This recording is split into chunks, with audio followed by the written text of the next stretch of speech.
All right, it's the award-winning podcast show. It's always award-winning. Why is it always award-winning? Because we give ourselves an award. All right, guys, you got to show your coffee mug. Let me just see it there. Make sure you're drinking out of it. Where's yours at, Matt? Right here. Hold it up there. Let's see it. There we go. Brian, did you bring yours today? Absolutely. Oh, Absolutely. Okay, good to the last drop. All right, so we've got a good show here tonight. Tony Schroeder is joining us here any second. Tony, we're going to get to him in just a second here, and just remind everybody, guys, this just for a second, and then Tony Schroeder, he is the chairman of Putnam County GOP. He's going to be joining us here in just a second, but let's see here. What did I do with it? I wanted to show you guys something.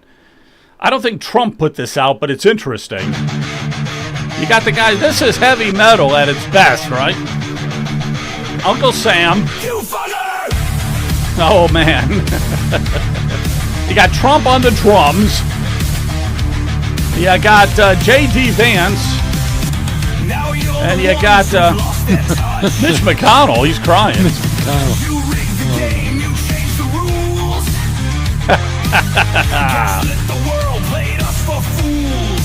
That's great video. That's great. They really get into it. I think, look at that. Look at the graphics on that. Soros. They're going after Soros. AOC. Elizabeth Warren. The games are done. The mask fell off. No more lies. We've had enough. This is this is a great song for younger kids, I guess. You tried to rule, but your time ran out. Faithful, the silent won't stay quiet now. We're taking back. I didn't know Trump could play so good on the drums like that. I didn't know that. All right. Wow. But that's better than any cup of coffee right there. That'll just get you moving. All right, Tony, are you out there? I'm. Can you hear me, Joe? I can hear you, but I just don't see you for some reason. I can't seem to get my camera to play along here. I'm going to have to mess around with it here a bit, but we'll go audio for a bit if that works for you. Yeah, that's fine. We could go audio, sure. No problem there. And if you do get it fixed, just connect with it. We'd like to see you. 100%. Yeah. So anyhow, it's good to see you. So let's just talk about. So you're the chairman of Putnam County GOP out there, and I know.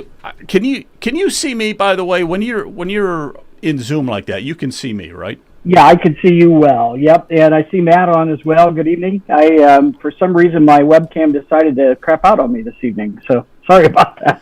Gotcha. Yeah, no problem. I'm going to show you something. Watch this clip here. This is from your Lincoln Reagan Day dinner. I think it was 2 years ago. Okay. Yes.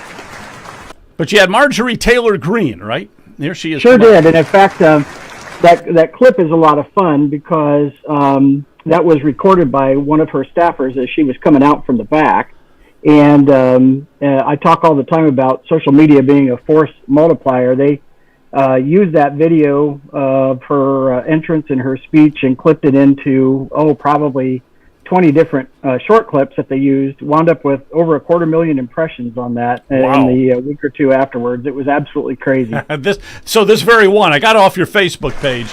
So this very one right here, right? This clip. Is the one. Yep, exactly right. Yep. Yeah, she is just a ball of fire. There's just no question about it. She is a ball of fire. So how was she at your Lincoln Day? Was she did she live up to the billing? Absolutely fantastic. And Yeah. in fact, the thing that most surprised me is we've had a number of pretty good speakers. Jim Jordan in 2019, Governor Scott Walker, and J.D. Vance's first campaign appearance in 2021. And stop right there. But isn't that amazing that if you go back to 2021, J.D. Vance is like almost an unknown. It really was, and in fact, it was just sort of coincidental. We had Scott Walker lined up to come, and JD's folks gave me a call a couple weeks ahead and said, "Do you think it'd be okay if he would stop and just attend the dinner?" I said, "Sure, yeah, that would be great." Comes in and he says, "Could you give me 5 minutes or so?" I said, "Absolutely." Wow, And wow, it that's was terrific. phenomenal. And then we had him back as keynote in 22, which was terrific. Then MTG and Bernie and Ben Shapiro this year. So we've had a pretty good lineup, but I have to say we had a ton of positive comments after Marjorie Taylor Greene was here. Her speech was just phenomenal, and great event, great people. It was really a pleasure to have her in town, and worked out really well. Yeah, I want to show just the end of this clip here, because I was really amazed at how many people you had. This whole place is packed. Yeah.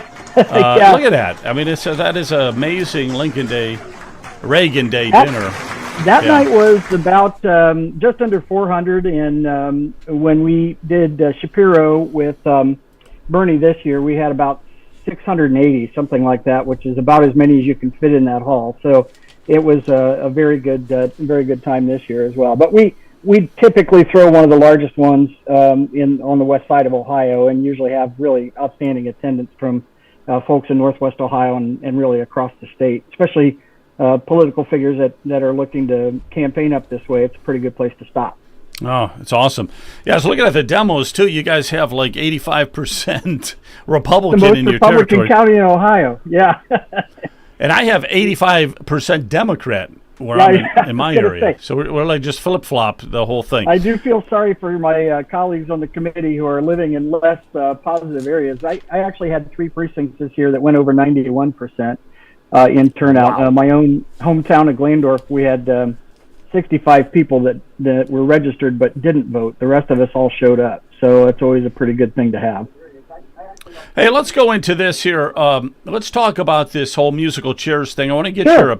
your thoughts and impressions on this, and also I have Brian and Matt with me as well. But let's talk about this for a minute. If you can see that chart and everything like that. We got Husted. Husted is, let's start with Husted. Husted is now in the U.S. Senate, which is great. He's Right. in the U.S. Senate. But he's there for what, 2 years? Any idea Yeah. who might be challenging him on the Democratic side?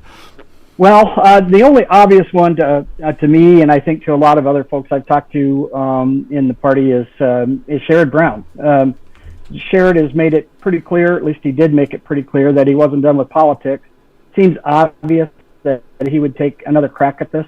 And while he's still, popular, relevant, and has all the money, I would guess. So I think he's his most likely candidate. In a midterm with lower turnout, probably. And typically those don't favor the incumbent president. That could be a tight race. So I think we're going to work very, very hard to try to make sure that we get Senator Husted reelected. And I would say I don't really expect a primary for Senator Husted. Obviously, always possible, but I don't think that's likely, at least at this stage. We're a year out from the filing deadline, so anything we talk about tonight is guesswork. But that's kind of how it looks right now to me.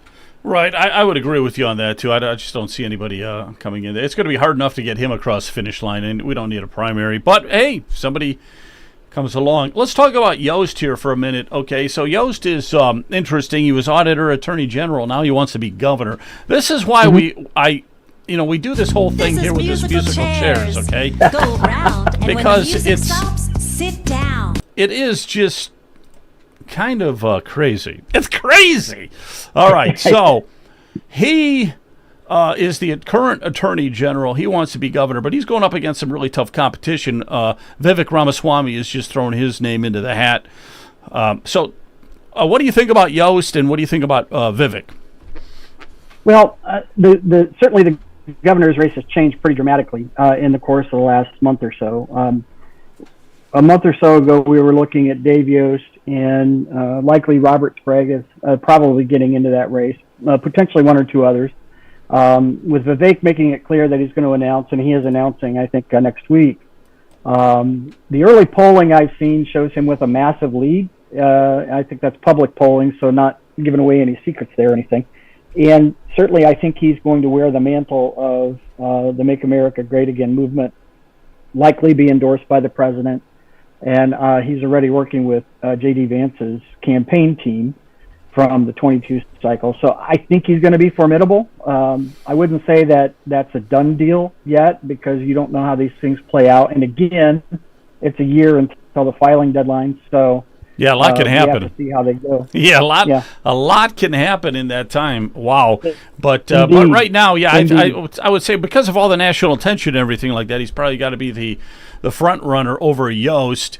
But I wouldn't count Yost out. What do you think? What's your thoughts on Yost? Well, I like Dave Yost a lot. I don't know him quite as well as some of the other folks in the field. He's been an outstanding attorney general and certainly served with distinction as Ohio auditor. He comes from Delaware County, which is a very important county in our party, very high turnout. In fact, they were right behind us in statewide turnout this last time around. A lot of Republican vote in that area and around the north side of the Columbus suburbs. So I think he'll have some real strength with his own base. We'll just have to see how this campaign develops over the next few months and see what the trend lines look like, see if anybody else gets in. Yeah. A divided 3 or 4 way primary certainly would favor anybody who isn't Vivek Ramaswamy, and or I wouldn't say favor, but will help them. And so we'll have to see what the state of the race looks like as we get a little bit farther into it. Yeah. Let's look at Auditor LaRose. He has no competition right now, right? Is it just him? Yeah, I don't think he does. And it's been talked about for a while that he was likely to make a run for auditor if he wasn't appointed to the U.S. Senate previously. And I've not heard of anybody else who's talked about that race yet. But again, early on, we just had a couple of announcements in the Secretary of State and Treasurer races this week. So it's entirely possible that there's some other folks are looking at it. I think it's a race that the Secretary would do very well in, and his name recognition statewide is certainly very high, which is really a great way to start when you're trying to run a statewide race. If people recognize your name, that's going to be a big help for him, I think. Oh, yeah, without a doubt. He's got great name recognition. Faber for Attorney General. I don't think anybody's going to challenge Faber unless you know otherwise, but at least not at this point, right? Not to my knowledge. And I have to say I know Keith Faber very well, good friend.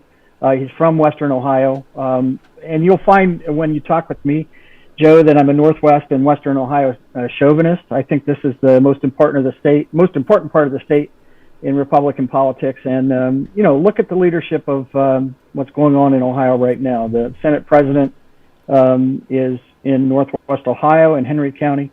Speaker of the House is in Allen County.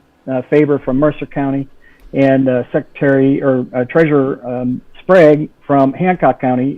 We're seeing a real concentration of some of Ohio's leaders up this direction. And the phrase I've started to use is when Ohio looks for leadership, Ohio looks Northwest, and I think that benefits any of these candidates, especially. Yeah, but you're not biased in any way.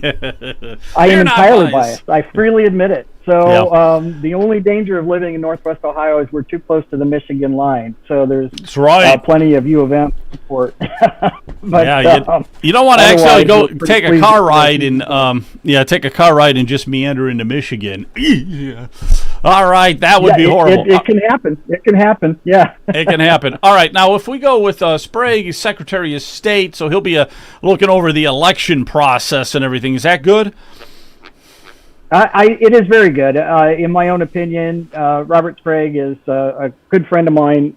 We've worked very close politically for a number of years. He's just a half hour away from me.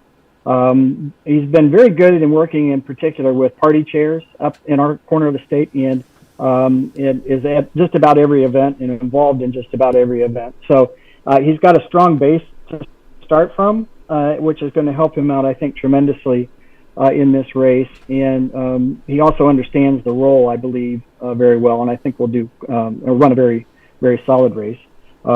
He does have opposition in former Senator Antani, Niraj Antani from down in Southwest Ohio, has also indicated that he's running for that seat.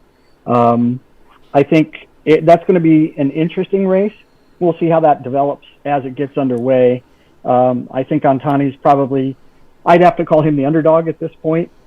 And the way it looks to me, I don't think his name recognition is as high, and he's running from an area of the state that isn't known for, having a broad base, I guess I should say, of Republican support. So it's going to be interesting to see how his campaign develops and if he can be competitive against Robert Sprague. Okay, so that I'm would just be going a to interject primary there, Tony.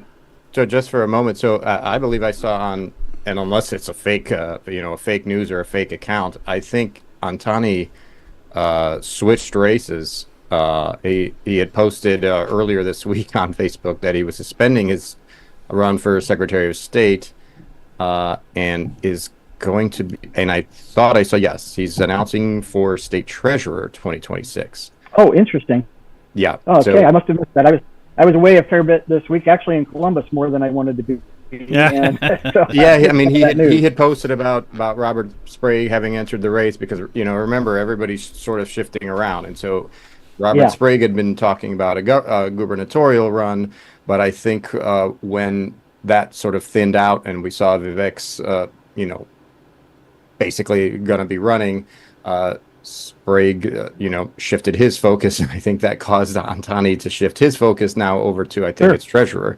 So that's at least according to his Facebook, and that was this week. And I think Joe had put up Senator Rogner's picture. She's term limited out of the Senate coming up, and so I think she will then be her versus Antani for treasurer. Okay, very good. Yeah, I did see about the Senator Rogner's, but I had missed the Antani announcement. So it can be a different dynamic there, I think. Senator Rogner's had some very solid experience in the Senate, has done some really excellent legislation as well. I think, the neck of the woods that she's from, that's probably a...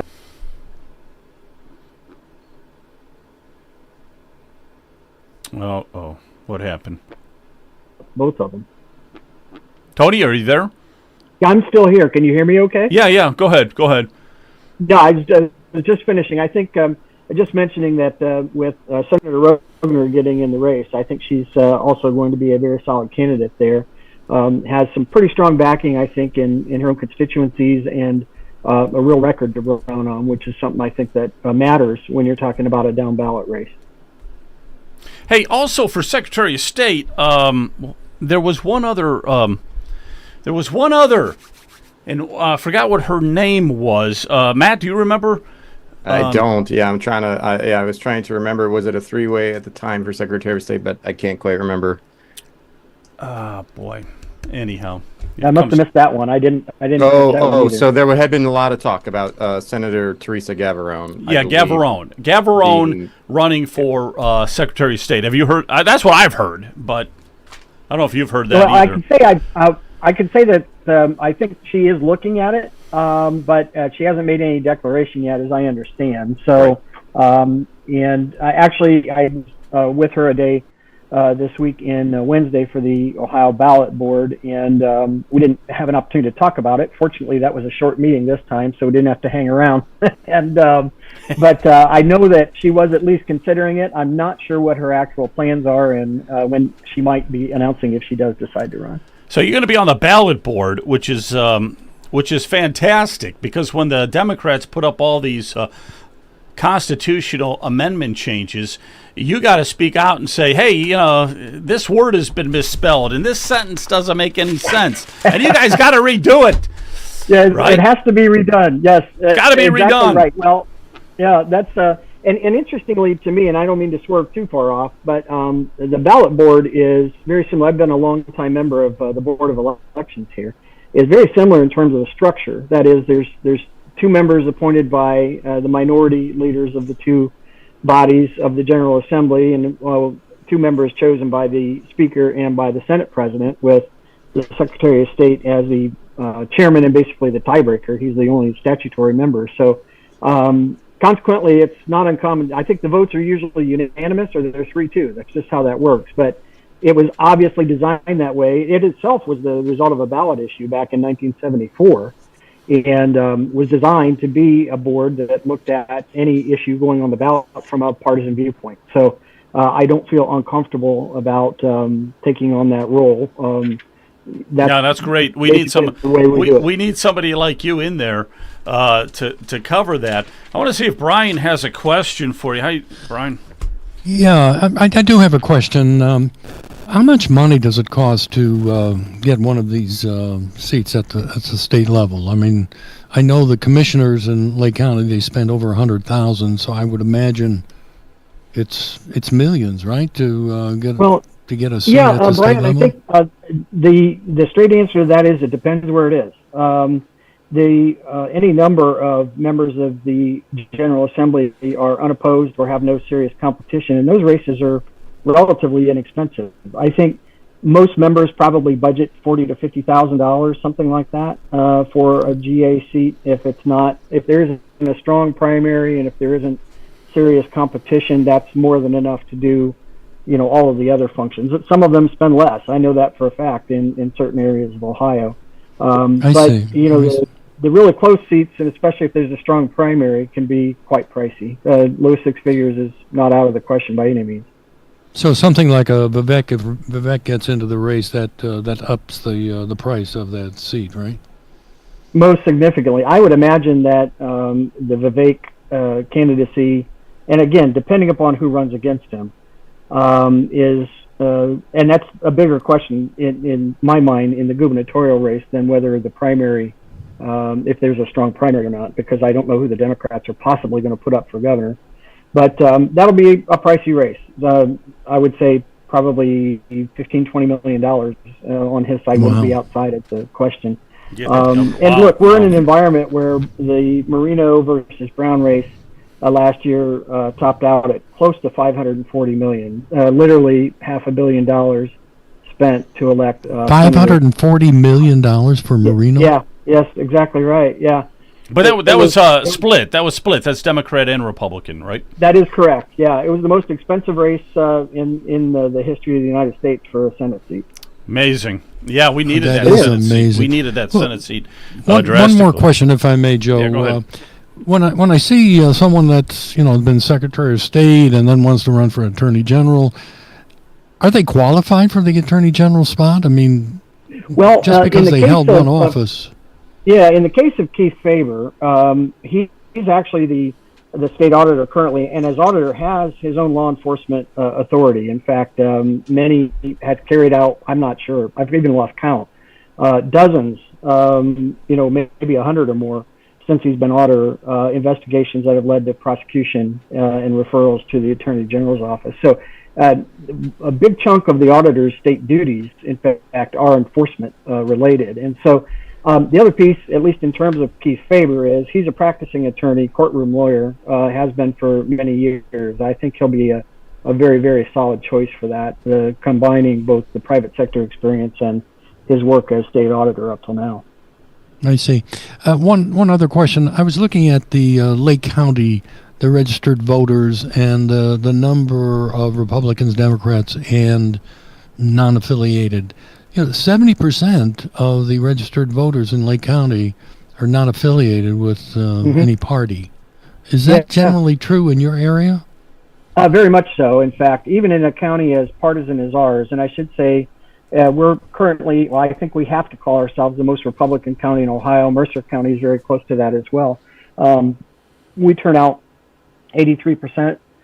We did in this last election of our voters, and that vote was more than 82% Republican.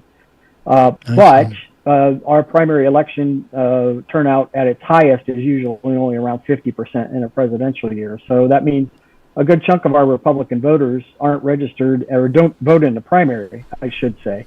And we see a lot of crossover voting as well from unaffiliated Democrats, or Democrats who traditionally voted Democrat but who have been left behind by the modern Democratic Party. So they tend to swing our direction in presidential and big years in terms of how those ballots go too.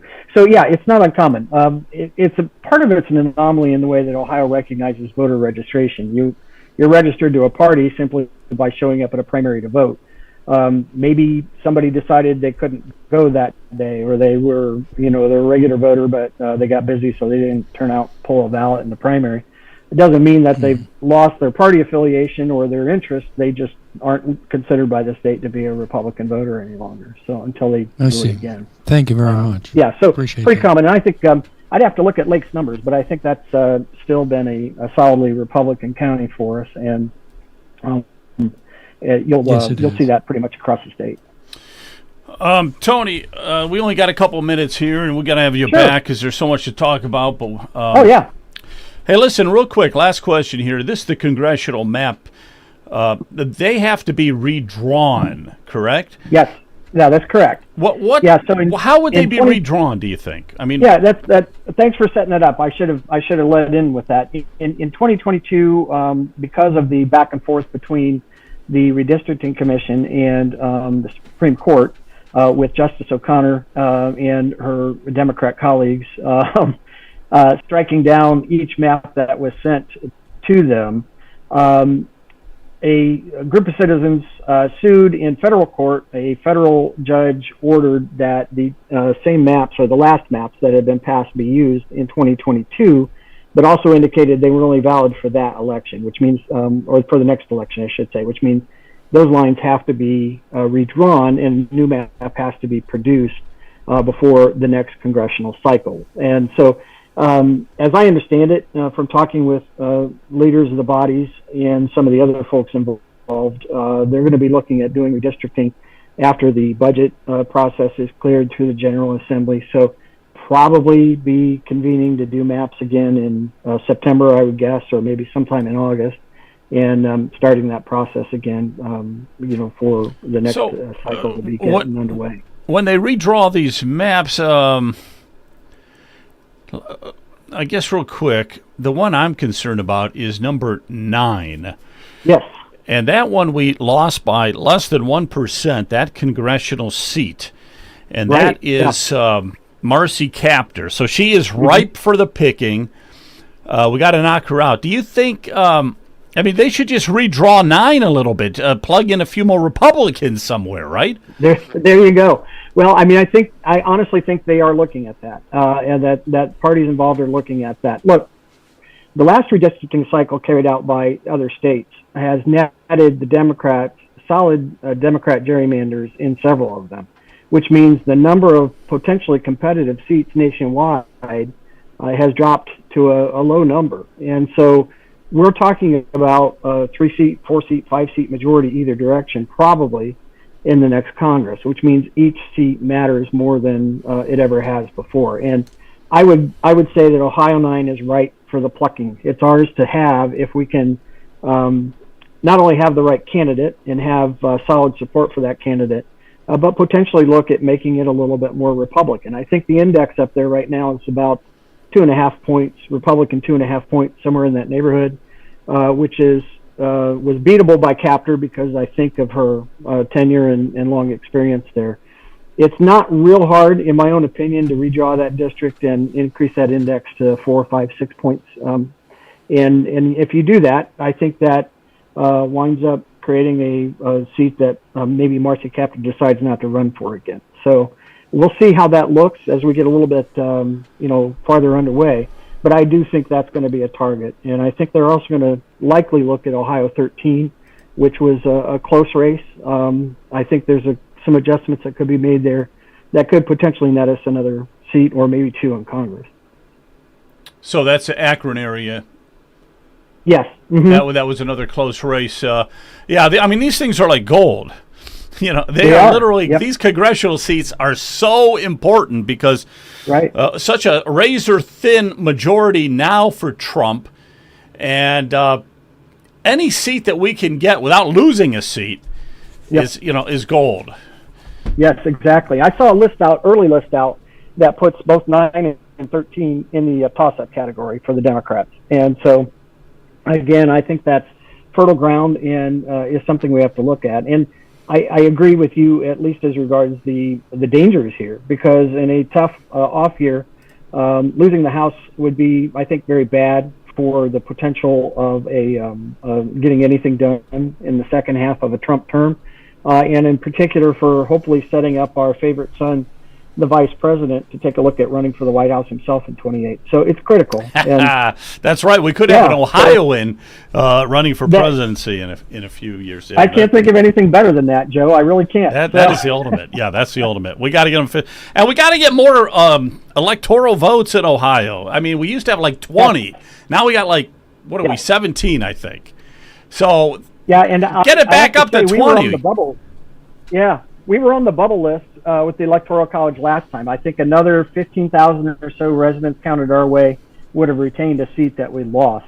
And there were some real hijinks that took place with the census count last time as well. I think we're going to find out more about that during the course of the next couple of years as some of this information starts coming out. But I don't disagree with you. One of the ways that you get another electoral vote back is you start running Ohio in the way that attracts more people to come move here and to live here and to keep our kids here. So I think that's really what we're all about in terms of the mission going forward. Yeah, absolutely. All right. Listen, Tony, thank you very much for stopping by. It was a great joy. I really appreciate it. We got to have you on again so that we can just fire away questions at you. Okay? I hope you will, and hopefully by that time I'll get my webcam working right. I'm sorry get about that camera. Yeah, that's right. Okay. Yeah, that's. Although in fairness, it's I've got a face for radio, Joe. That's the right way to put it. So. No, I've seen your face. It's a TV face. That's a TV face. My face is the radio face. But anyhow, all right. Take care, man. See you. All right. Great being on. Thanks very much. Good night. Thank you.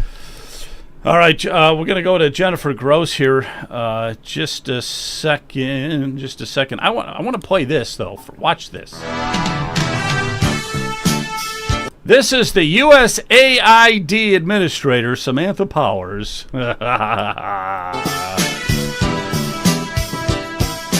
And her net worth was $6.7 million 3 years ago. Guess what it is now? $30 million. And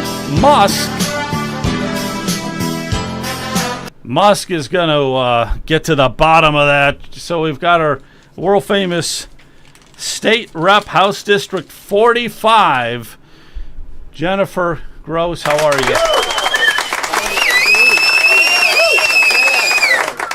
Welcome. See.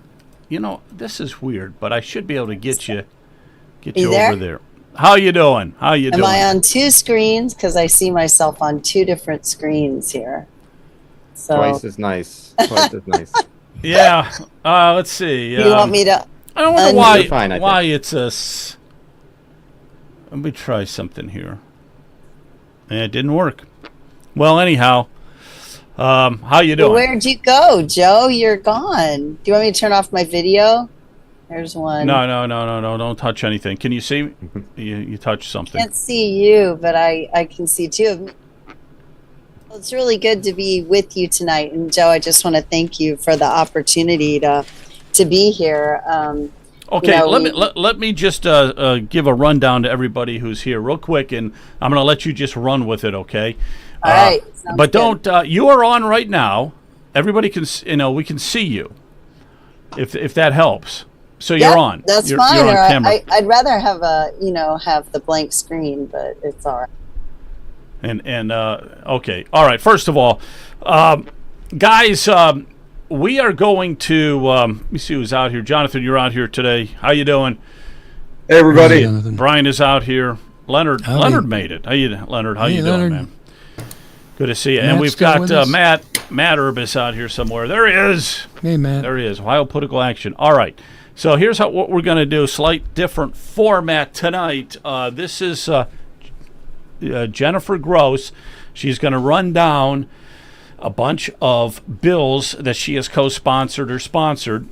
SB 1, the Conscientious Right to Refuse, the Meat Integrity Act, that's House Bill 10, the Flat Tax Bill, which is House Bill 30, and Citizenship Data Collection, which is House Bill 42. She's going to go through. We can ask some questions, but she's only going to spend like 5 minutes on each of these, okay? And so we're going to go boom, boom, boom, boom, boom. And then after that, at around 8 o'clock, we are going to open it up and we can have more of a discussion with her. All right? Great. That Sounds good. great. Go ahead.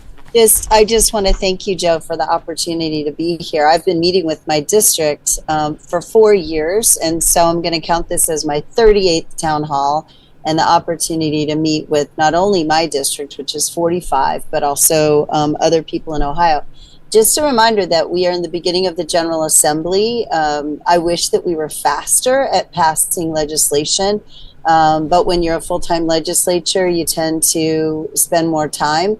Not saying we need to be like Colorado, but Colorado, for instance, drops a bill in the morning and it gets proponent-opponent testimony and voted out of the House and then goes into the Senate either that same day or the next day. Whereas in Ohio, we start now.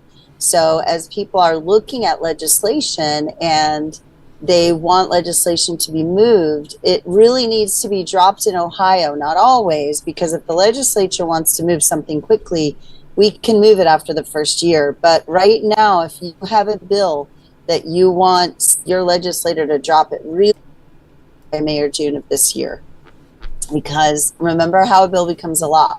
It has to get through the House. It has to see proponent-opponent testimony be amended, if it's going to be amended, and then it has to be passed on the House floor. Then it goes to the Senate and goes through the same process, proponent-opponent testimony. If the Senate then amends a bill in the Senate because they didn't like what the House passed out, it has to come back to the House for an additional vote, which is what often happens in lame duck, which is a bill that I hope to drop after the budget is done, banning lame duck, because I don't believe that we should be having lame duck session. We tend to pass garbage when we have lame duck because a lot of times we are voting at 2 or 3 or 4 in the morning. So anyway, having said that, Joe, thank you again for having me. So let's talk a little bit about SB1, which, by the way, I have not co-sponsored yet because it just passed the Senate and it is now going to be assigned to committee in the House. I don't know which committee, but I suspect it's going to go to higher ed. And so it will most likely go to the higher ed committee. We're all getting a lot of letters about SB1. SB1, I'm going to take a few extra minutes on this one. It's quite a large bill. It is a bill sponsored by Senator Serino in the Senate, passed very quickly in a month in the Senate. So that shows you with what rapid movement this bill is receiving.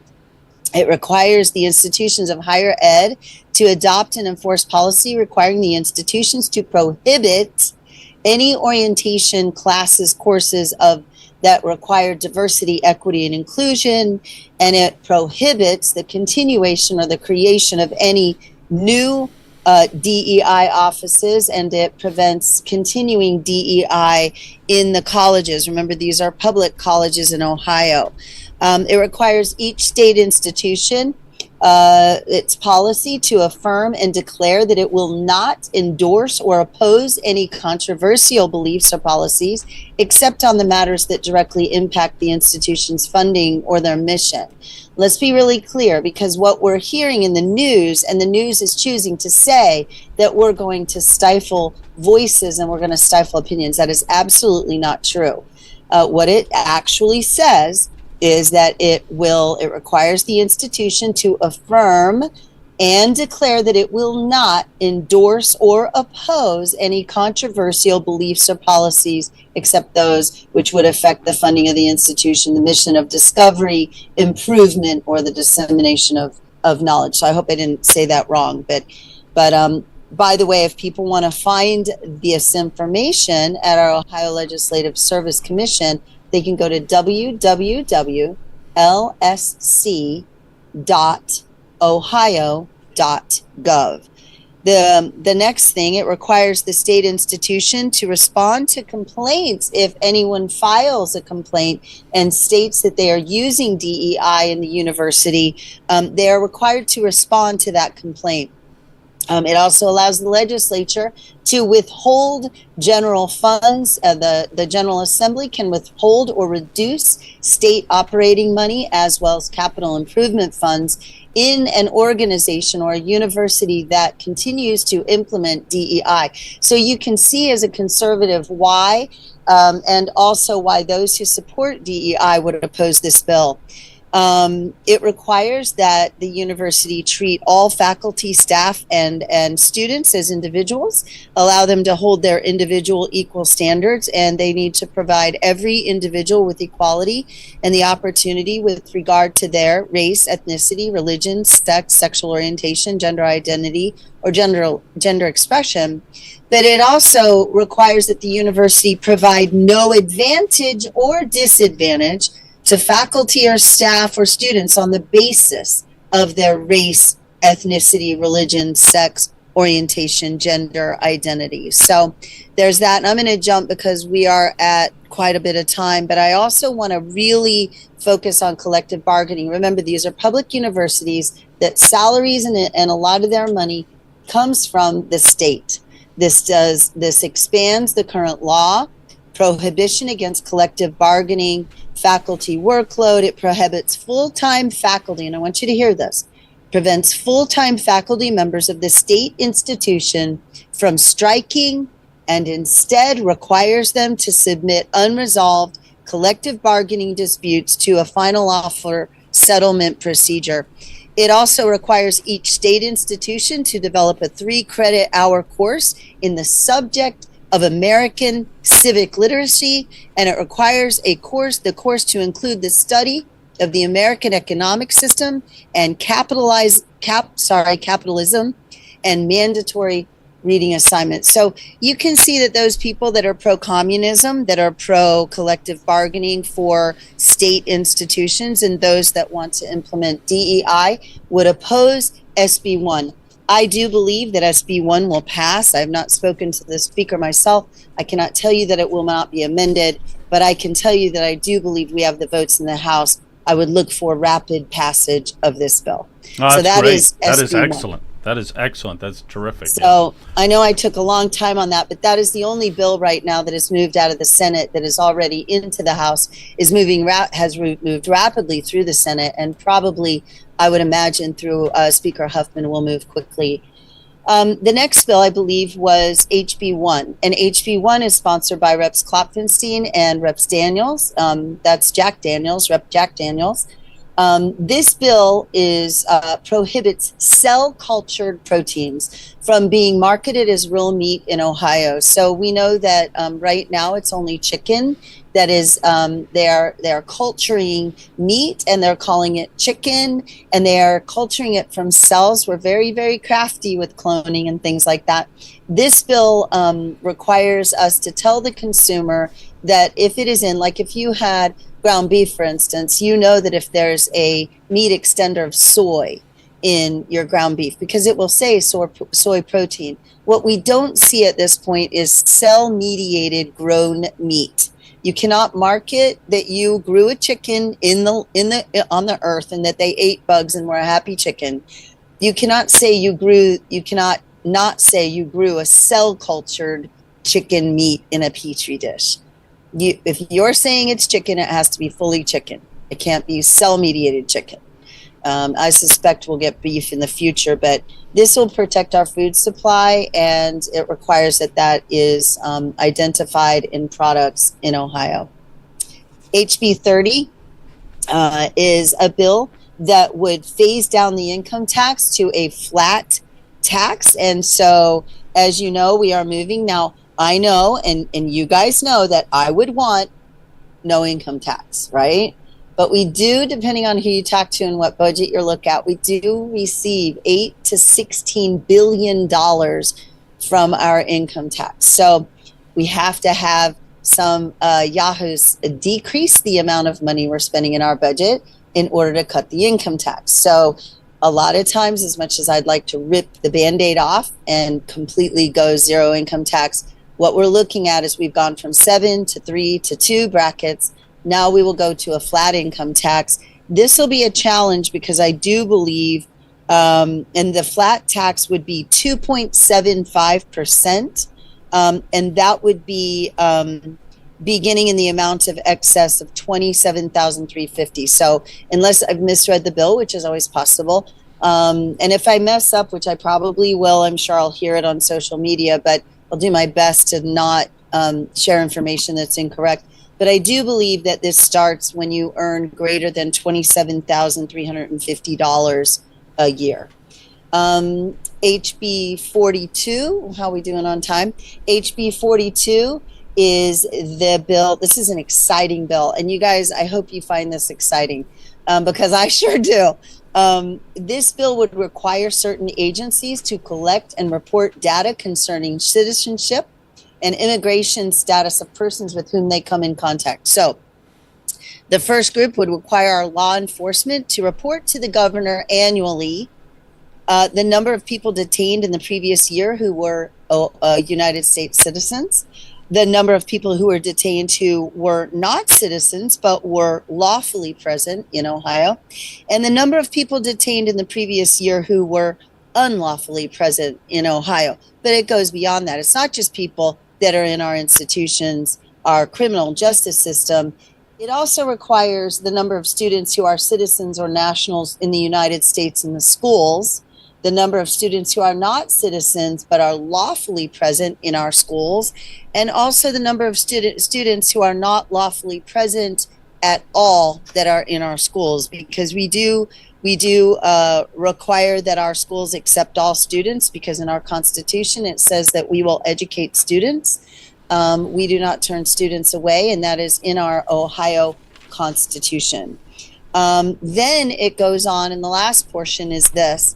All members in a household, we have to report through the Job and Family Services, all people in a household that are Ohio nationals or U.S. nationals, all those who are lawfully present in Ohio that are receiving SNAP benefits and entitlement programs through the state, and also those in our state that are receiving entitlement programs through Ohio taxpayer money who are unlawfully receiving benefits in Ohio that essentially should not be.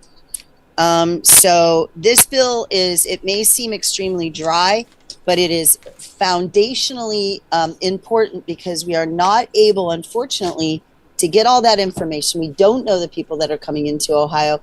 This will require that to happen. I'm sure it will have to be reformed, but this is a great first bite and a great glance at the beginning of us being able to track those who are in Ohio. And last but not least, I believe, is the conscientious right to refuse, which is my bill. It is a bill that is hot right now, as we now know that we have 4 people in Ohio who are being denied organ transplant in Ohio because of their vaccine status. This bill is called the Ohio Conscientious Right to Refuse. It does not yet have a number. It should be numbered next week. It prohibits discrimination of any kind for adults or emancipated minors who refuse any vaccine due to a reason of conscience or religion. It prohibits refusal of medical care or transplant services to children whose parents decline vaccination for conscientious or religious objection. It allows for litigation if the discrimination does occur, and it requires the loser to pay reasonable legal costs, which is a legal term, reasonable. The U.S. and state constitutions protect the right of conscience, yet the people of Ohio are still suffering discrimination because of their objection to a vaccine, and I will not give up this fight for medical religious liberty. So are you guys you're doing okay? You're doing really well on time. So let me just ask you one other question. Wait a minute. Let me finish that. Let me finish that one. I really am encouraging all people who have a legislator. There are several. What was the guy? Tom was talking earlier about him being one of the biggest, reddest districts in the state. I have 41 colleagues who are in redder districts than me, and some of them did not co-sponsor this bill. I want to encourage all the people within the sound of my voice to encourage their legislator to push this bill through the Health Committee, and to encourage their legislator to push, even if they did not co-sponsor it, to get this bill to the floor. And so I just implore the people to get involved. So that's it. So thank you so much. So those bills that you just mentioned, Jennifer, so what's the chance of them passing or are there any that are questionable? That any thoughts on that? I mean, at this point, they haven't, we haven't even had sponsor testimony in the House. So, some people like to say that Speaker Huffman is going to not pass any medical freedom bills.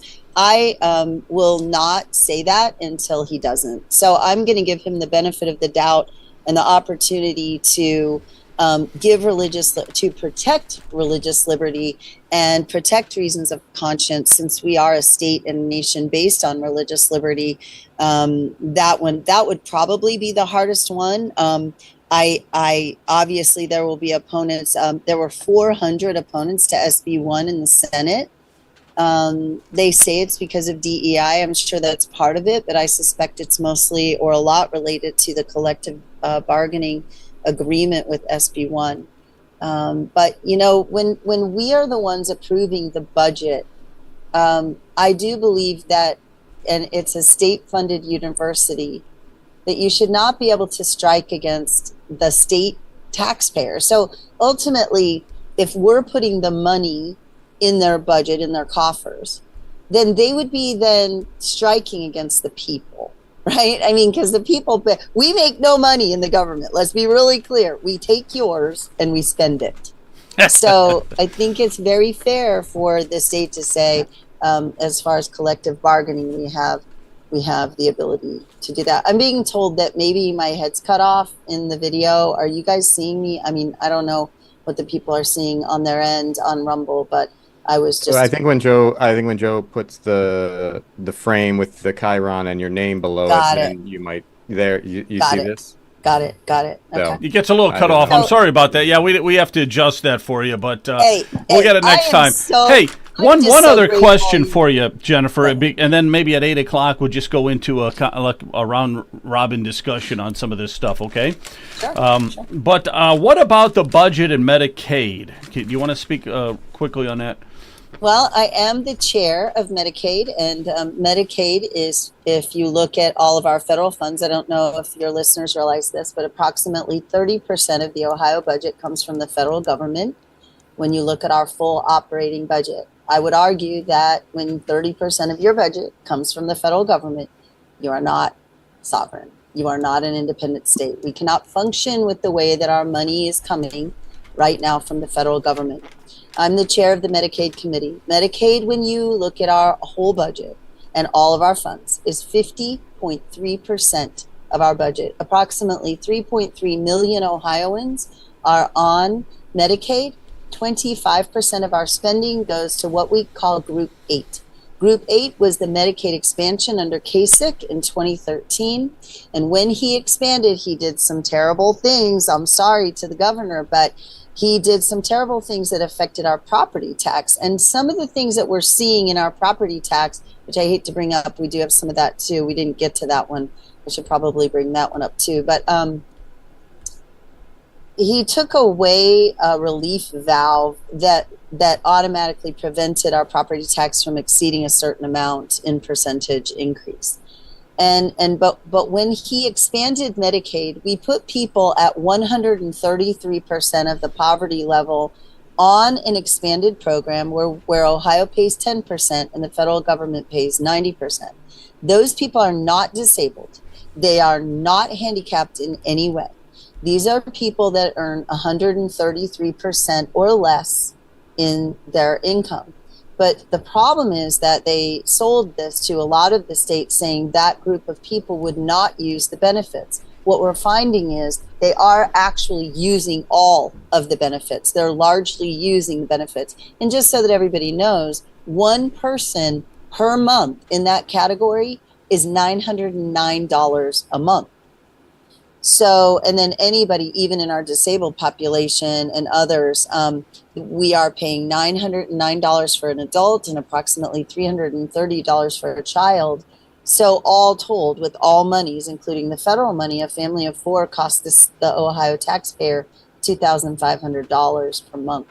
Per month. That adds up fast. That adds up sure really does. quick. And then if you multiply those numbers by children and adults and you figure out $3.3 million, you can see why our total budget is approximately $47 billion for every year. That is amazing. So, that is a massive budget and 4,500 pages long too.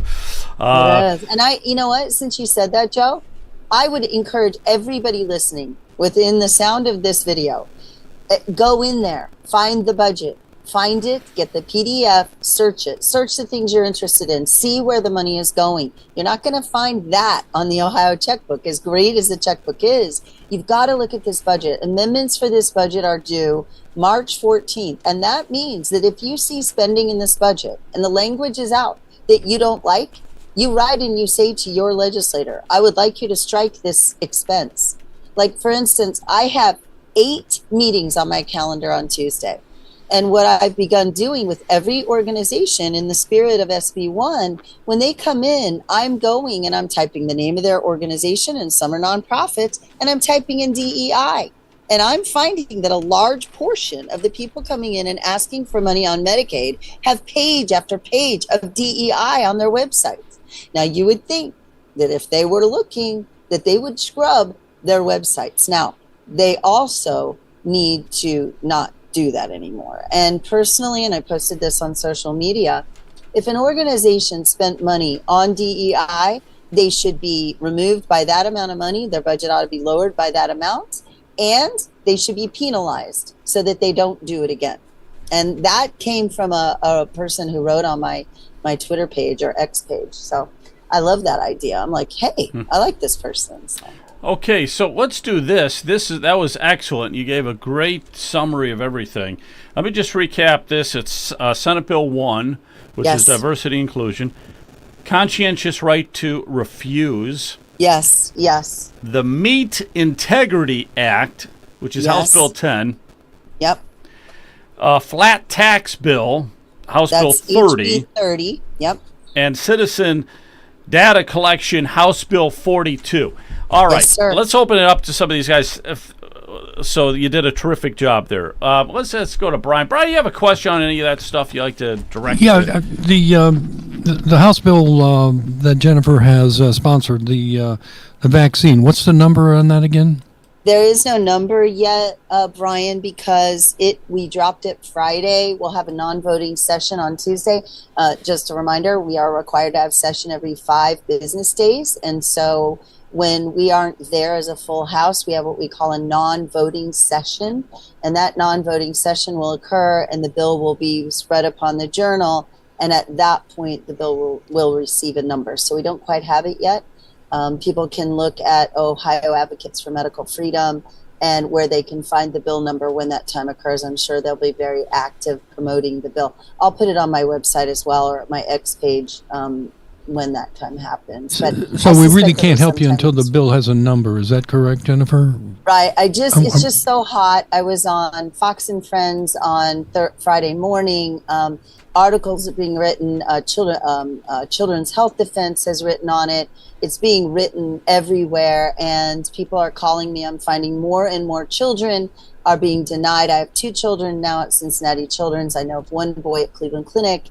I also know of a man at Christ Hospital who is being declined a heart transplant. So, can you talk a little bit about those stories and what is the justification of these hospital systems to do something like this, right? So you pointed out, I mean, it's a little esoteric. I mean, it's floating in the Constitution that says, the Ohio Constitution says the right to conscience. We have it, and I'm guessing, and I think I've read a bit on some of this, they've invoked a religious, a conscientious objection, and these hospital systems can just completely ignore it. I mean, this is shocking and really terrifying to me as a father. Can you talk a little bit about these stories and what are they standing on? What ethical, moral grounds are they standing on? And I'd like to say, Matt, it's an honor to be here with you. I've followed you for probably 4 years now, and it's really awesome to see your face. So, it's interesting because a lot of Liberty people will say to me, well, why do we have to have a bill? This shouldn't be happening. This bill allows for litigation too. So, I mean, it does speak about that legal fees have to be paid back to the person who loses. So, a lot of times you'll see a lot of bills that come through that say, oh, well, they can sue. But the problem is, what average Ohioan has 5, 10, 15, 20,000 set aside for legal fees. I mean, they may have some money set aside in the emergency fund because they're Dave Ramsey, they're good Dave Ramsey people, and they're fiscally conservative. But most Ohioans don't have that kind of money. The hospital is saying here's what I would tell you. Their research and their standards come from the NIH. I mean, are people getting tired of the letter agencies? All I can tell you is research dollars come from the NIH. Some of these hospitals are high in research, and I get that. We need to do research to get better. But their standards are from the NIH that says, organ transplant requires all their vaccines. Well, the problem is, what happens when a person goes on an organ transplant or otherwise? They get anti-rejection drugs. Well, what do anti-rejection drugs do? They subdue and squash down the immune system, because the immune system is what fights against an organ, right? So they're saying it's the science, follow the science. This is the recommendation. The problem is that children are immune compromised anyway. And the chance that a vaccine is going to work in the first place, especially with people that are getting heart transplants, we know there's data out there that shows that the COVID vaccine has caused cardiomyopathy. Now, I'm a legislator in this role, so I don't want to talk about medical stuff. I don't want to get into a contest with a medical person. What I want to say is this: if you do not want a medical treatment pushed that's permanently into your body, or the parents of a child do not want this, why would a hospital force this? And think about this. Think if we did pass this bill, how many people would come from other states to Ohio begging for transplant, and how much better we might get as Ohio, because we're doing more of these. And they're very, very, the boy I just learned about tonight is 8 years old. His grandfather is in Butler County, and they called me. His mother is a PhD in research in Kentucky, and her child is 8 years old. They go to Boston. He's had 4 open heart surgeries, 24, cardiac casts. This child is sick. And even the surgery may not save his life. Okay, he is really, really sick. But in order to get better at these things, we have to try. And these children are not like an automatic match. You don't know when they're going to get a match. You don't know if they're going to survive into the match. But at this point, some of these institutions won't even put these people on their transplant list. So there is no hope for them beyond, what medicine and what current, LV machines for, like the left ventricle assist machines for people that are in heart failure. So I don't know. Did I answer your question, Matt? I think so. So you're saying it goes back to NIH standards? Yeah, research. I mean, they don't want to lose their research dollars, but they also, as of now, we have not seen the statement from Children's as to what their actual policy is. And look, Children's does some great work. I am not attacking Children's by and large. What I'm saying is we need to relook at this. Things have changed since COVID. And I think that we have to stop digging our heels in and saying, this is the way it's always been, and this is the way we're going to do it. We need to have compassion. The one boy up north, his father was an absolute, almost exact match for a kidney, and they were refused a kidney transplant because his father wasn't vaccinated. I mean, it gets That's crazy. To the point, That's absolutely crazy. And we have states that are pulling the vaccine off the market and demanding that, We're not saying that. You want to get the shot, get the shot. I believe in your liberty and your choice to make that decision. But to double down and say, because you did not do what we want you to do, knowing there's concerns about these shots, I think that we need to relook at things. And so this bill is an attempt, and I just pray that we can move this bill fast enough that we can save someone's life. I think you will. I think that's probably critical because, there are people whose, lives are potentially at stake, and it doesn't matter what happened, right? So it's my understanding. So we have a new head of the HHS. Yes. And the NIH is sort of subservient to that, to Robert F. Kennedy. Sure. And so we hope and we pray that's going to change, but I think that's going to take time. It may not be the whirlwind thing that we've seen in some of the other departments federally, but things are happening. First, they're happening right now. These families are real. And the other thing is that you don't know what's going to happen 4 years from now. And the status quo comes back for 12 years. We need this sort of, we need Ohio to lead for once, I think. And you know what else, Matt? Depending on how you feel this virus even started, really depends on whether you believe this vaccine is vital to life. Because there are some people who believe that the nefarious way this virus was released on the world, that it was actually done, nefariously, that this was not accidental. And so, I don't want to get to, conspiracy theory person, but I don't think that we've won the battle on proof with this virus. I don't think that we've won the battle on science with this virus. I don't think we've convinced the population at this point at large about this virus. And I hope that nothing like this happens again. You better believe it. We got to keep tabs on all that kind of stuff. Jonathan, what's happening? Hi, Jonathan. Hey, Rep Gross. Thanks for joining Hi. us. Happy to have you back on. Full So I was making disclosure, some notes here.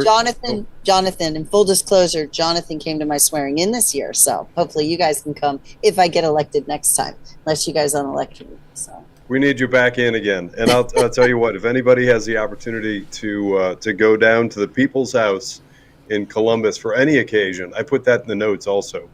Go down to Columbus. Rep Gross was talking about the process of getting a bill through legislation. By all means, if you can get there, you live near Columbus, go in and watch. It sounds, and I remember it wasn't all that long ago when I was starting to hear about the process of legislation. It sounded complex and onerous, and it is actually fascinating. Go and check it out. And if you have opportunity, if there's a bill that comes up that you feel a certain way about, go. It's actually pretty easy to go and testify, to provide your comments on that. Rep Gross, I was honored to be with you at your swearing in. A few things. One, and it just occurs to me every time you're describing all those bills that you ran through, it's always follow the money. For me, I just look at like who's making money and where. And behind the scenes, there's a whole lot of talk all throughout Ohio of Doge Ohio. And frankly, I think if we get to that, a lot of the problems that you're talking about, of things not getting passed, not getting onto the floor for a vote, et cetera, a lot of that stuff works its way through the system if we can unravel some of the nefarious ways that money gets sent to the wrong places. I'm just going to try Jonathan, I'm going to tell you, you know that movie, someone can tell me, what is that movie, I See Dead People? They put me, when Speaker Huffman put me as chair of Medicaid, now all I see is waste. I look everywhere, I see waste. I find waste everywhere. And I'm like, oh, I mean, don't get me started. I mean, we spent $7 million of your taxpayer dollars on the Rock and Roll Hall of Fame and $7 million on the NFL Hall of Fame. And as much as I like those two organizations, why are we spending taxpayer dollars on that? And so when I see that, when I see $14 million like that, would you not agree with me that that's the tip of an iceberg that we need to get on? We need to get on top of that, and we need to figure that out. And when we keep taxing you and we say, oh, but we balanced our budget, we just keep spending more and more of your money, then I would say that we have a lot of work to do. So we need my office. I mean, my aides don't have to sleep in their offices like apparently Elon Musk is doing in DC. But there's a reputation in the House that my aides work very, very hard, and they'll say it's hard to work for Rep Gross, not because I'm hard to work for, but because my aides work very, very hard. I have two, a constituent aide now and a legislative aide, and I'm very proud of both Megan and Maddox who work in my office. So we do our best, but you guys have to go to your legislator first when you have concerns before you come to me, because I can't possibly, with two staffers, be able to handle 11.9 million Ohioans. So I have a question, and it relates to the conscientious right to refuse. One of the things that people on my side of the equation, and I readily admit that I'm one of these people out here, I don't hold the seat that you do, thank heavens, because I come out swinging, and I'm not trying to be polite. You think I'm not swinging? Oh, well, no, I don't take it that way. I'm saying you have to try and strike a balance, and you have to work with some of the people that you have to work with. Right. I tend to kind of go right after them.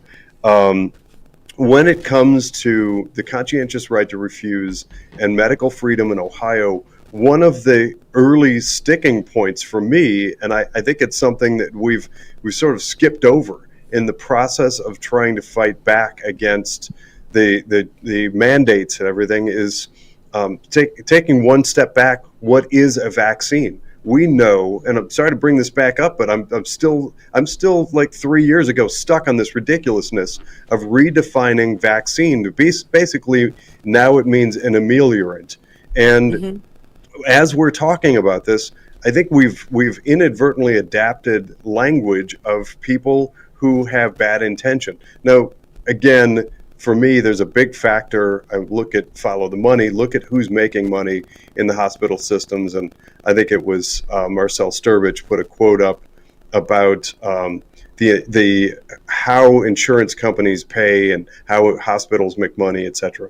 Setting that aside for a moment, isn't there room, or do you think in your legislative and medical opinion that we maybe should be talking more about what the processes are, what the medical interventions are that are being forced upon us? I call it the jab. The jab, in my book, I still refuse to acknowledge that as a vaccine, because it isn't. It doesn't stop the infection or transmission of anything. It's a darn ameliorant. And the notion then, when you start with that, the notion that somewhere like Cincinnati Children's Hospital is going to still mandate that has to be done before a life-saving medical life-saving medical intervention can be done for the children there, it's ridiculous on its face. I wonder if you have a comment on that.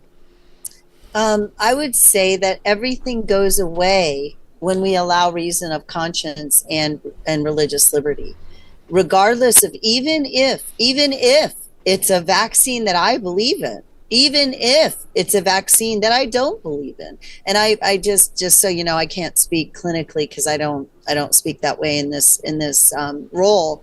But what I would say is everything goes away when we allow religious liberty and reason of conscience to be honored.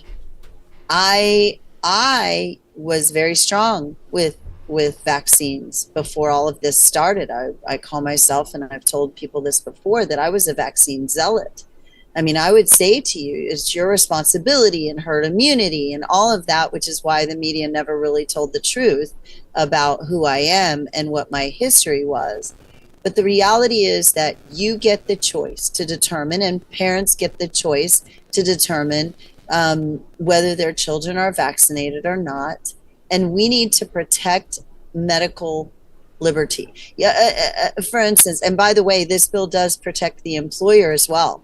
So if the person decides to not get a vaccine for measles, for instance, and someone says they got exposed to measles in that place of employment, the employer is not held liable in this bill.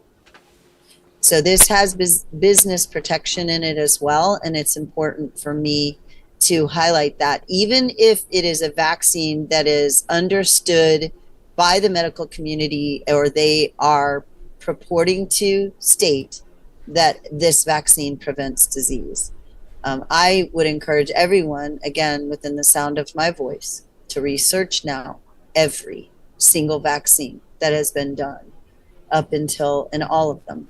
I think that we need to actually look at each one by one and look at them. So you got it. Hey, let me just go. I'll come back to any of you guys, but I want to get Leonard in here real quick. Leonard, how you doing, man? And you have a question? Oh, let me see here. He's been silenced. Yeah, you've been silenced. Leonard, where are you? Leonard. Oh no. Go ahead, Leonard. But anyway, you're tongue-tied. That's what it is. Go ahead. First of all, thank you very much for joining us. I really appreciate you taking the time to do this because I know it's kind of tough just people just firing questions all the time. But one of the things that's been interesting to me when I started thinking about the estate, I started thinking about the financial brevity of the state and whether or not it's financially in our budget relative to the we're getting. What happens to the state when the federal turns the spigot off?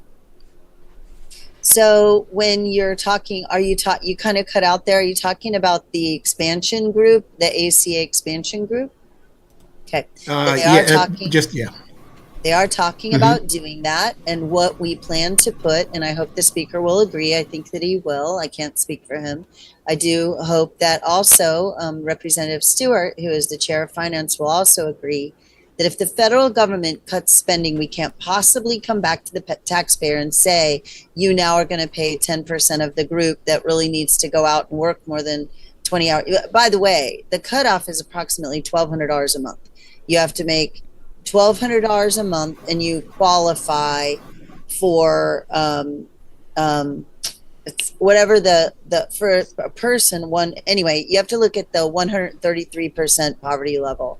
I don't want to quote the limits there, but if the federal government cuts off, we have what we call a trigger in the budget. Now, the current one that's in there seems to be a little weak, but we'll be working on that. And what we will likely do, there are many options here, but there are states that have already set up that if the federal government cuts their spending in our state, we'll immediately drop all of the expansion people, which is 25% of our Medicaid population. We will not touch our handicapped, our elderly, our disabled. That is traditional Medicaid. The only ones that we will touch in that case will be the ACA expansion that happened under Obama and Kasich, and those people either can be immediately cut off, or we can immediately stop enrollment, and then as they drop off, they're not allowed to come in. Another option is that you get a maximum of 3 years in that group, and once you've met your 3 years, you cannot come back onto the expansion. There are some other real creative things that we've discussed, but I'd be remiss to mention them at this point because they're just dreams in my head right now. Yeah, I think it's great. I think it's great that you put some kind of term limits or something on that Medicaid. We've got to do that. I'm going to go around the horn last time here, Brian. Hey, Joe. Yeah. Joe, one more time. That does not touch our developmentally disabled, our elderly that are on Medicaid, our blind, our, all the people that are women and children, pregnant women and children. That does not touch that population. It touches the 19 through 64 that could be working and aren't. They literally have no disability. They are not on disability. Yeah, so they got to get out and work. Got to get out and work. Absolutely. Mm-hmm. Go ahead, Brian. I'm going to go around the horn one last time here. Too. Go ahead. Yeah, Jennifer, one last question. If the Federal Department of Education is finally, terminated, what kind of ripples will that have in the state of Ohio for our education system? I've thought about that, and obviously we do receive some lunch money and some other things. We have a hybrid education system, and my numbers are not correct, but just when I'm out in the field talking to my constituents, we're like 40-40-10-10. So 40% of our school spending comes from the state, 40% comes from property tax, 10% comes from fees. And this is not exact. So when people go and figure it out, it's 32 and 8 and whatever. It's not like that. But it's just, I can make it 10% of our school funding comes from the federal government.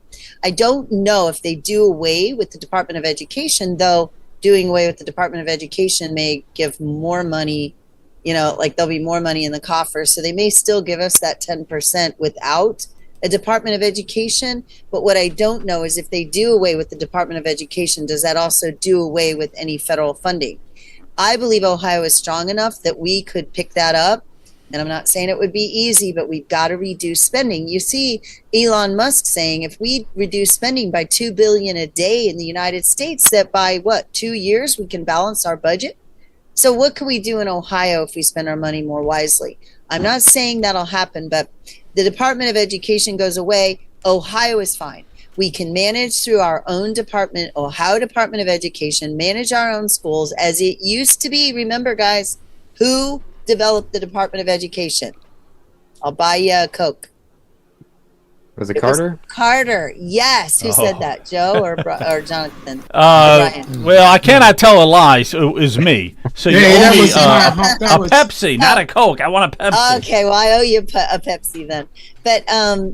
But so we did okay without the Department of Education. They have simply just grown and grown and grown. And what benefit have the states gotten? Remember that the Constitution is limited.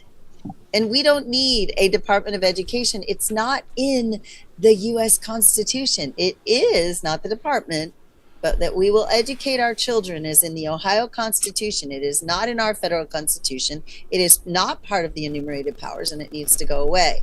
Each state can manage their own education system. That's it. Amen to that. Amen. Amen. Matt, you got anything you want to say in closing?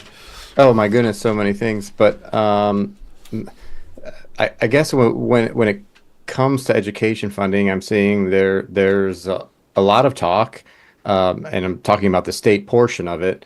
What are you hearing as far as sort of continuing the status quo? I saw a rather interesting idea, and I think it's just the outline of an idea, concepts of a plan, as the big man would say, out of the Senate. Senator Brenner is talking about maybe we just have a single, we kind of do away with all the question about local tax increases, and we have a single tax across the state. I don't know exactly what the details of it, but where do you think we're going to end up? There's a lot of angst across the state now in terms of local property taxes, and you know, if you get rid of some, then you've got to make it up somewhere else, and all this kind of stuff. Doing away with the idea of we need to streamline, radically streamline, I think, education. Where do you think, where would you like to see it go, and where do you think it'll end up? You know, Matt, why, if we cut spending, do we have to take it somewhere else? How about we just cut spending? How about we just give it back to the people? Now, other states, excuse me, a lot of states, Missouri, Indiana, they put all the money of education at the state level, and the state divvies it out. This is not uncommon. My good friend, Representative Ron Ferguson, said today, and he's just trying to stoke the fires, but he said, get rid of property tax. I believe Thomas Massey said, you know, get rid of property tax. I totally agree, but 65% of my property tax go to the school, and I pay about $6,000 a year. That's a lot of money per household in my neighborhood going to the public schools. So where's that money going to go? What's it going to look like? How is that going to happen? You know, I don't know, but I'm willing to try it because I was in public school. I went to school in my formative years in Indiana. I graduated from high school from a public school in Missouri. All of those schools ran very well. I was never, you know, you guys remember, I'll bring back an old term, Common Core. I was never behind. My father worked for the FAA, so we moved around. Even though my parents were Buckeyes, we moved all around the nation. And I was never behind because a second grade teacher knows by their license what a second grader needs to know. And a high school science teacher knows what a high school student needs to know for chemistry. So, you know, I think that it would be okay. I kind of like the idea, and I like where Senator Brenner's going. And the reason I think he is going there, and I can't speak for him, would be because if we're going to do away with property tax, 65% of my property tax goes to the schools. Where the money's going to go, we're going to lower it. How that's going to look, I don't know. The problem with property tax is that we are passing over 90% of all of our levies every time they go on the ballot. And the legislature knows this. We have talked about this as a caucus. The people say, lower our property tax, and yet the levies pass time and time and time again, which are increasing their property tax. And they come to us and say, lower our property tax. And it's like, okay, then you've got to, you can't keep voting to raise levies, which are your property tax, if you then come to the legislature and say lower our property tax, because you're the one who's raising them. That I didn't get to talk about one bill, and maybe we'll do it next month, but that is the bill that talks about renewal levies versus replacement levies. A lot of people don't understand the levy system and what they're doing. They hear renewal and they hear replacement, and they think they're both the same. They are not. A renewal levy increases your property tax. So I might have gotten it wrong. A replacement levy. I'll need to go back and look at it because I get confused. See, I get confused too. That's HB 28. We'll talk about it again next month. So yeah, that'd be a good one. right. I'm going to throw this over corner into Jonathan here. I'm open, Matt. I'm open to Okay, doing. so- Hey, hang on one second. Let me just read one of these because they've been popping up and we've never read any of them. Let me just read this. Anyone proposing to ditch property tax, which is wildly popular, needs to build the counter argument for opponents that'll use hysterical arguments and cutting schools. They always use hysterical arguments. I think, they will, but I also, I believe in ed choice, and so does Speaker Huffman. I think that as we're moving toward, I'm just saying, look, I'm not speaking for the speaker. I'm not even saying that I agree with this. All I'm going to say is I'm going to put it out there. Let's just say we believe in ed choice, and we do. Let's just say that we begin giving state money and, which is public money, we give it to the parents and they take it to the school, which we're already doing. Let's just say we also start working on buildings and we also give some of the tax money to all schools because now they're getting vouchers and they're getting ed choice. We get to the point where the state is playing a lot in that system, and it would make sense that Senator Brenner's bill then would become a thing, because then the state divvies it out and parents get ed choice. And other than most homeschoolers, because homeschoolers they want out of the government, they want no touch at all. They don't want the money, they don't want to be included. That's in general what our homeschoolers want, and I get it.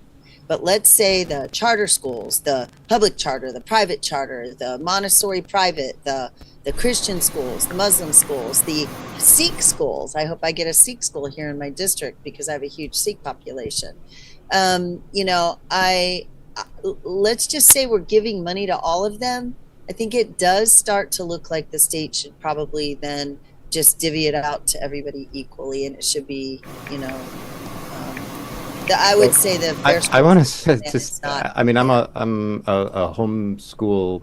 Well, we're a homeschool family, but speaking on behalf of the private schools, I know.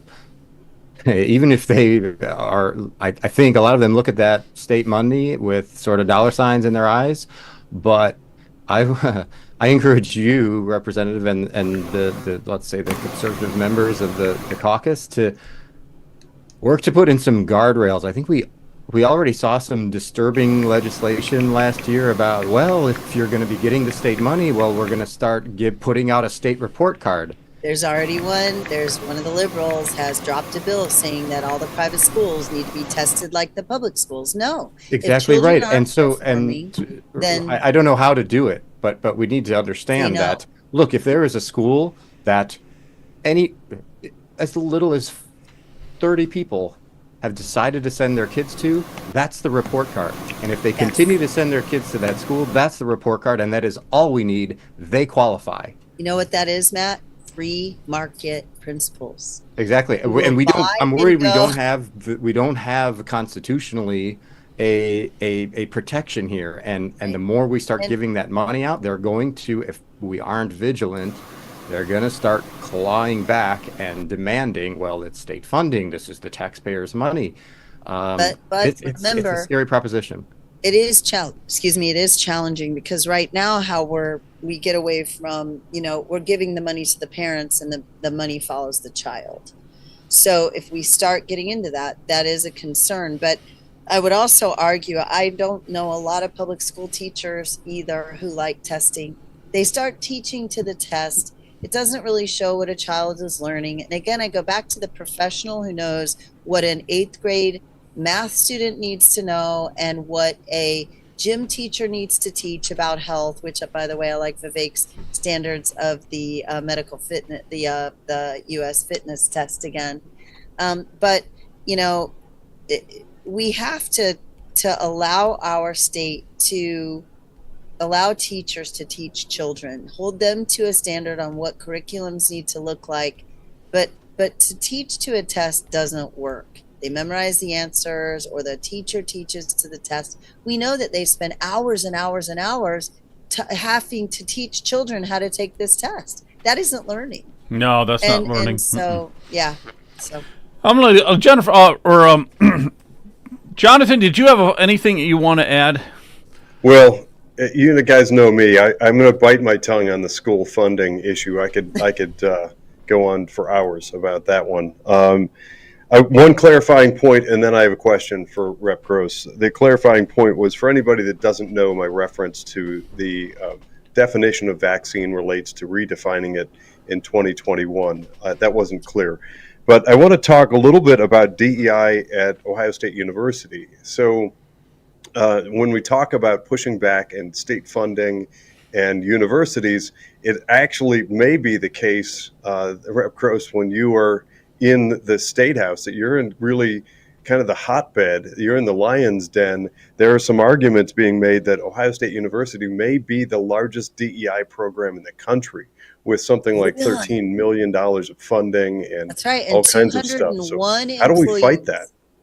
201 employees. This bill, SB1, is going to help curb that. And, I'm meeting, I think, at some point with the Ohio Student Senate. And I'll be talking, to them. I don't know what. I'm sure this will come up. I have other things that I'd like to talk to them about, like standards for their engineering program and all of that. But I'm sure they'll bring up whatever they want to talk to me about in that meeting. So, we have to start somewhere. And if I had my way, I would cut any university that I know, and we know, and there are more. There's one very close to me that has page after page after page of DEI that they're spending money on. And if they're spending money on DEI, we should, as a legislature, reduce their budget request by the amount of money that they spent on DEI and fine them for doing it. Now, if we do that, Jonathan, I'm not really big on punitive action, just so you know. I'm not the mother of my constituents. They have a mother, they don't need a mother. But in this case, it's a waste of state tax dollars, and I am charged with spending your money wisely. That money is being wasted. Therefore, there needs to be punitive action at least once that says, and don't change the name of it either. Don't change it from DEI to something else like CRT and all the other things, Don't do that.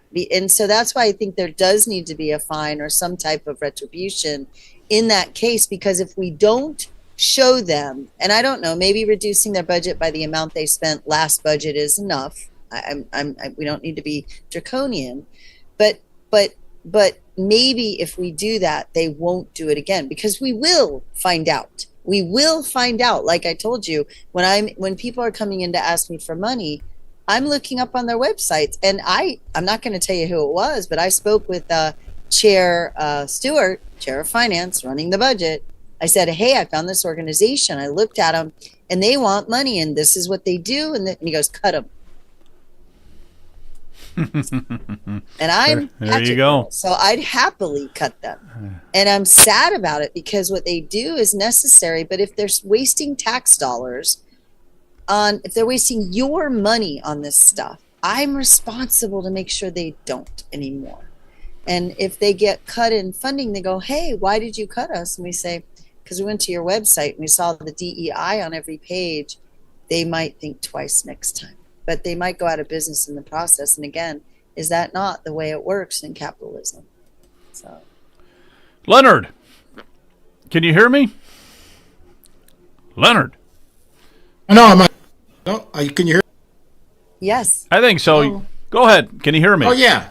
Yeah, go ahead. Yes. You're Okay, the last one, so you're going to wrap it up. So it has to be the absolute best question of the entire night, okay? The last, but no not pressure. least, No Leonard. pressure. Okay. I just have one question. Should the government, whether it be state or federal, be State or federal? be involved in education? State or federal, be involved. you in asked me that, I education. think, Leonard, last time. And I think to the nth degree, the answer is no. That parents should Thank be you. able to do that. Okay?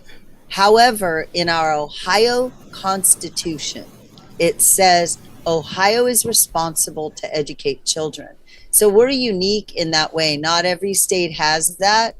And because it's in our Constitution, remember that's the law of the land, we set that out in the 1800s that we would educate children. So ultimately, because education is not in our U.S. Constitution, no. But because it is in our Ohio Constitution, we said yes.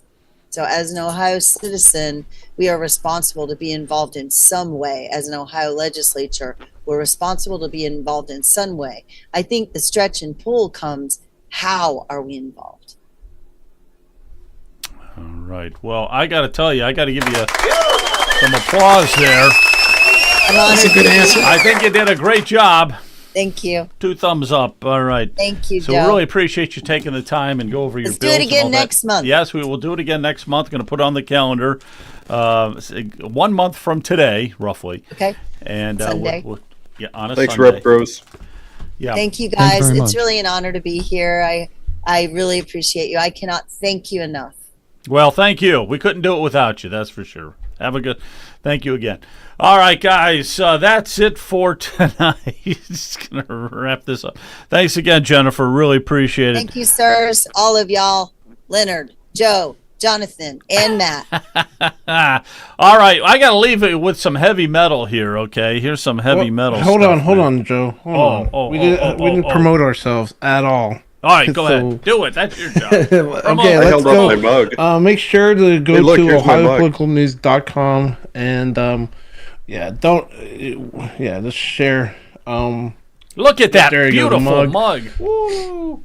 Look at Ooh, that. those are And nice. make sure- Mug shot. A mug shot. Jonathan's on the cup. Jennifer, we'll have to get you one of those. I'd love to have one. We'll get you one of those. But anyhow, go ahead, Kent. Yeah, go ahead. Also, let's go over here. We'll just go to this for right now. And go to ohiopoliticalnews.com. Make sure to also go to X. We're on Rumble. We are on YouTube. Find us on YouTube again. We will build that up. Also, we will be trying to build this also with the state. We were running a couple streams last week. We will be covering more of the State House and the live streams there. We'll also be covering a lot of the stuff with, I believe we're going to go over to a lot of things with property taxes with Brian and Leonard. But make sure to go to our social media and support us. If you're live right now on Rumble, go click the $sign down at the bottom or the gift in the Rumble rant. You can either just support us with the $sign, or if you want to pay us forward, you can do a gift and you can basically then pay for someone else to send some money. So we appreciate that. Also, make sure to go to the website. There is a support button, and if anyone wants to get any kind of word out about Ohio, please let us know. I know Joe's email is popped on his lower third, so share us throughout the state. We're trying to reach the whole state, so please let people know about us. So that's my spiel, and I'll let you go, Joe. There we go. A thing of beauty. A thing of beauty right there. All right, guys. Thanks, Kent. Yes, it's promote, and follow us on X and everything else. All right. Good night. I got a heavy metal song I got to play. Good night.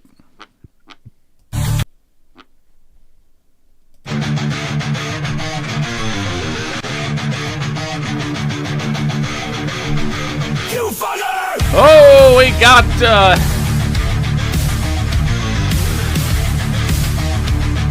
Trump on the drums, JD Vance, you name it. I think Trump got on the RFK fitness regimen. Yeah, he has been on that RFK fitness.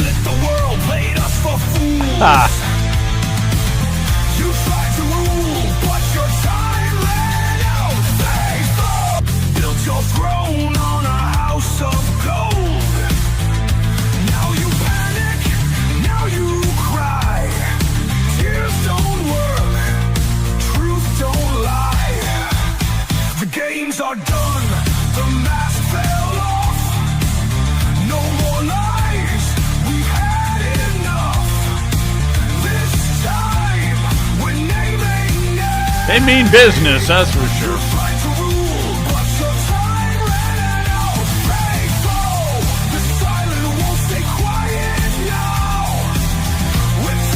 Yeah, Trump's been hitting the weights a little bit.